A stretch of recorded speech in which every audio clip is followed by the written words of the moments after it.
tell you how I got through a 20-hour flight with my 1-year-old. I'm going to give you all my tips and tricks that has helped us so much during our flying experience, so stick around for these 9 tips that I'm going to share with you. Tip number 1 is pack new toys. We're not really big toy people. Our baby doesn't really have a lot of toys. We don't buy him a lot of toys. In fact, we've never bought him a toy. All his toys are basically gifted from friends or like mainly hand-me-downs. But for this trip we thought, let's buy him a new toy because a new toy is more likely to entertain him for longer.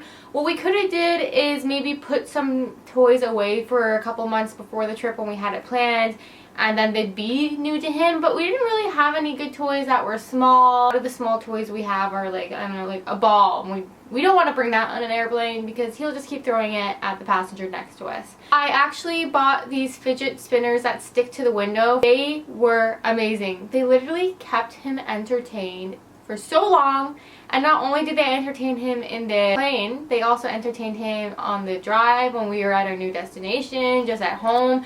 And they're great because, like I said, he likes to throw things, our baby. He's 1. I don't know if this is for all babies at that age or if it's just a him thing, but like he throws everything, every toy, everything. These are great because they could suction on the window and then he could not throw them at people, and he just loved them. Like he played with it for so long. It was probably the best toy. If we could only pack one toy, it would be that. So tip number 1 is pack some new toys because they will entertain your baby for longer. And to piggyback on that tip, tip number 2 is pack more toys that are interactive or open-ended. So for example, bringing a thing of blocks so your baby can like build up the blocks. There's more things you can do because you can build a whole bunch of different shapes or things with them versus just like a toy car that, you know, they can't really do much on an airplane. They can roll it on the little tray for a little bit, but then they get bored. Interactive, we had this puzzle that we brought. He loved this. This was another thing that he played with so much, especially when we were at our destination. Like, we only had the couple toys we brought for the airplane, and he played with this every single day,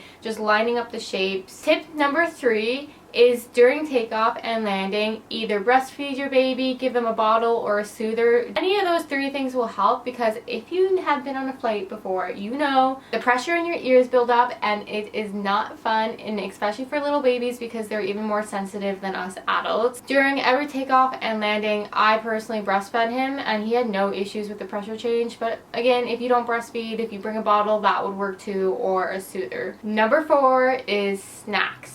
Pack lots of them. Not only will it help like feed your baby if they're hungry, it will also help entertain them. We packed some applesauce. We didn't have an issue going through the border. Had it all in snackle box so we could see all the options and kind of pick through it, and this helped entertain him. And then just have some snacks too, because on the airplane there's not a lot of option for food, and especially for babies. I'd say pack some snacks that your baby's familiar with, and pack things that you know doesn't have a risk of like an allergic reaction if they never had it before. Like if your baby has never eaten anything with peanut butter before, don't pack a snack with peanut butter just in case, but pack a variety. Tip number 5 is let them burn off all their energy during the layovers. This has helped so much with Makai sleeping on the flights. On the way back, he literally slept for the first flight, then we kept him awake for the whole layover, which was like roughly 2 hours. Slept during the second flight, kept him awake again for the layover, which was roughly 2 hours, and he slept for the third flight. He slept for all of them, which was great because A, it was around his bedtime, and B, he was able to get out his energy and be tired for the flight. I've seen other parents when we were at the airport like not let their kid down because yes, an airport is not the most cleanly place, but let's be honest, a lot of the places your kids play at aren't the most cleanliest place, like playgrounds and things like that. And then I took him to like a little kid play place that one of the airports had, and just let him crawl and get his energy out, because there's no point of like holding him and confining him to your lap during the layover when he actually has a chance to move, because that just makes everything so much longer. Number 6. This is probably honestly my biggest tip if I had to give one. One parent board early and the other one stay behind. When you have kids under 5, usually you get priority boarding. Kai would take all our bags and things like that and get the seat set up. So he would go in first, and then he would sanitize our seats and put our bags with all our baby stuff underneath, and then our carry-ons with all our other stuff above. And I literally played with Makai until the last boarding, where it was like, okay, if I don't get on now, I'm gonna miss the flight. And this just gave Makai extra time to crawl around instead of him sitting like confined on the airplane. And I would say this is the biggest thing. If you're solo flying with your baby, I would say don't worry about getting your seat set up. It's more important that they get their energy out, so just wait till the last second. You really don't need to go in early to set up your seat. It's just nice because then you're not dealing with like getting people to move out of the way and finding space. But I would definitely prioritize getting on last. Tip number 7, I kind of touched on this earlier, but if you can, plan your flight around your baby's nap time or sleep time. Our flight was really late at night. As soon as we got on the plane, he passed out. If you can't do this because it's a lot more money or whatever, like it's not the end of the world, but it did help, I would say, having a flight during the nighttime. Tip number 8,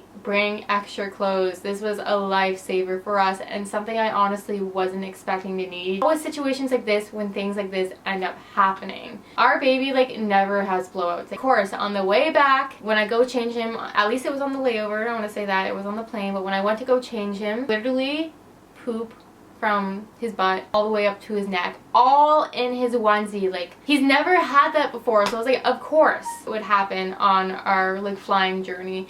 But thankfully we packed another extra thing of clothes, because if we didn't, like, we'd be screwed. Like, there's no way that we could clean that and put that back on him. So pack extra clothes, and not just for your baby but also for yourself, because you never know if any of that's going to get on you. Like, you don't want to sit through a 6-hour, 8-hour, however long your flight is, with poop on you, pee on you, throw up on you. Like, you never know with babies. So on the safe side, just pack an extra outfit for your baby and for you and for whoever else is flying with you. Also, I would say pack it at the top of your suitcase where it's accessible, or your bag. We did have to go change him. We didn't have to like unpack everything, which on a layover wouldn't be a big deal, but on a flight to like go through everything and have to like pull it all out in the middle of the aisle is kind of inconvenient, where, you know, people are going to try to pass by. And tip number 9, this might seem like common sense for most people, but I just wanted to add this in there so you do not forget, is pack a change mat, because the airport bathrooms are not kind of, but really gross.